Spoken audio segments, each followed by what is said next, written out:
From every side of the issue in every country, save for a few who find reason to believe the bile being shoveled by the bare-chested Russian dictator, Vladimir Putin has been toying with Americans and the West for years.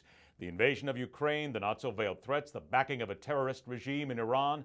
Now Secretary of State John Kerry is meeting with Putin to see how matters can be smoothed over before they get out of control. All this with plenty of doubt that anything but capitulation to his way of thinking will back Putin off.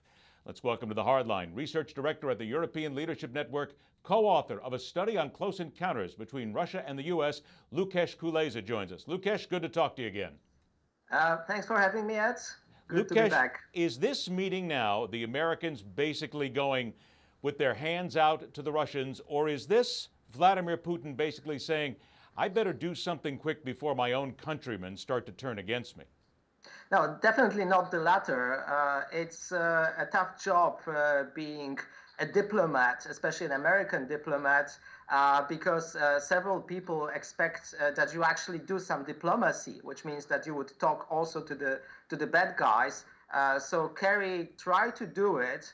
I think from what we know, he wasn't too successful. He spent 7-8 hours talking with Putin and then with Minister Lavrov, and it looks like they basically they exchanged the list of the things they disagree about, but with no breakthrough.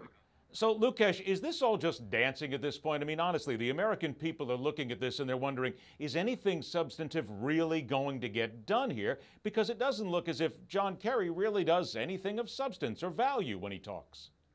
Well, we don't know what happened behind closed doors, and I would suspect that Kerry also gave some sort of warning to the Russians that, for example, if they go beyond the current conflict line in Ukraine, if they start a major offensive, then there would be something on the U.S. side. But it would be more sanctions and even tougher support for NATO, possibly some more military support for Ukraine. But certainly there was a stick or a little stick being shown, but there was also a carrot because he said if Russia sticks to its side of the deal, and clearly right now it's not, but if it sticks to its side there's of the point, deal, Lukasz. I want to get to that right now. Sticking to the points of the deal. Is there any reason for us to believe, as we sit here today, instead of maybe 6 months ago, that Vladimir Putin has any idea, any thought concept about really doing what the Americans want? Well, if you look at the latest victory parade in Moscow with all the tanks and ICBMs rolling down the Red Square, you would say, no, not really. But then you look a little bit deeper, and Russia is really suffering because of the sanctions that the U.S. basically led the free world in introducing. So you have Russia losing hundreds of billions of dollars, not only directly in Ukraine and on Ukraine, but also in terms of the sanctions, in terms of the investments that are not there.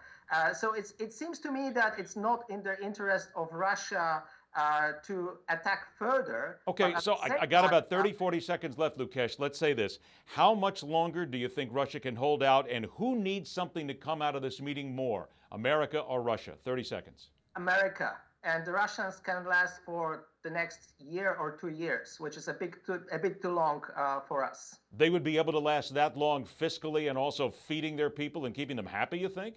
Exactly, because they still have big reserves and they still have big capacity in terms of the propaganda. So they can tell people that it's all U.S. fault. It's all the fault of the West. Just keep blaming the West as much as you can. Exactly. Lukasz, the more we talk about this, the more it just seems we are right back in the era of MAD, and we're right back in the early 60s again, and not much has changed at all. It is unfortunate. Lukasz Kulesa, thanks so much for joining us, my friend. We'll touch base. Stay safe, all right?